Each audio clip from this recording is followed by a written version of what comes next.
दोस्तों, अगर आप केंद्र सरकार के कर्मचारी हैं और अपने सपनों का घर बनाने या खरीदने की सोच रहे हैं, तो आज की ये जानकारी आपके लिए बेहद काम की है। जी हाँ, हम बात कर रहे हैं केंद्र सरकार की हाउस बिल्डिंग एडवांस यानी एचबीए योजना के बारे में।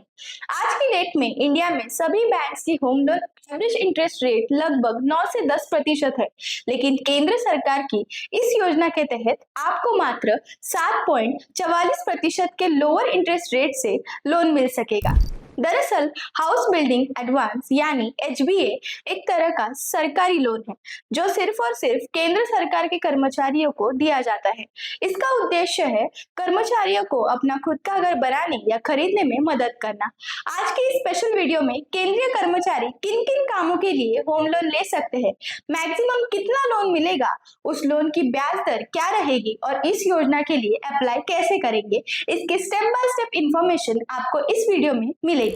नमस्कार दोस्तों, मेरा नाम है संचिता और आप देखना शुरू कर चुके हैं द डिटेल चैनल।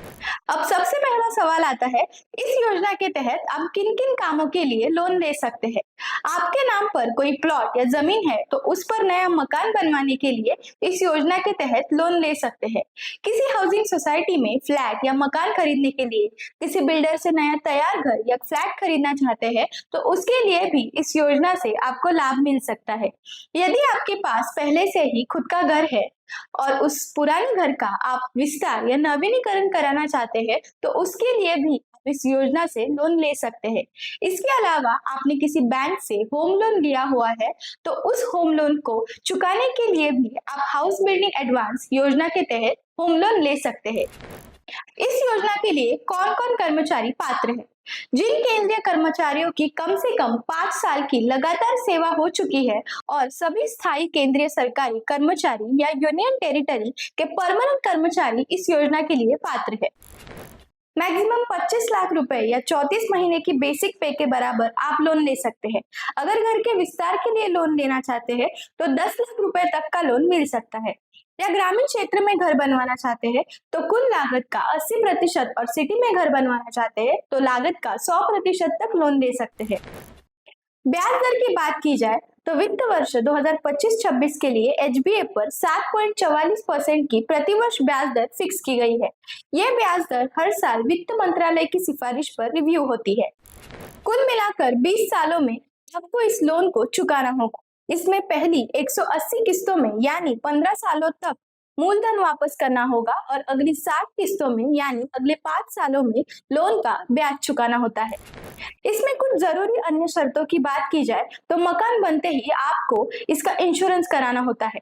अगर पति और पत्नी दोनों केंद्र सरकार के कर्मचारी है तो दोनों अलग अलग 2 बार लोन ले सकते हैं, यानी दोनों को कुल 50 लाख तक का लोन मिल सकता है। पति पत्नी दोनों मिलकर संयुक्त रूप से भी लोन के लिए अप्लाई कर सकते हैं। इस योजना में अप्लाई करने के लिए सबसे पहले कर्मचारी को निर्धारित एप्लीकेशन फॉर्म भरना होता है।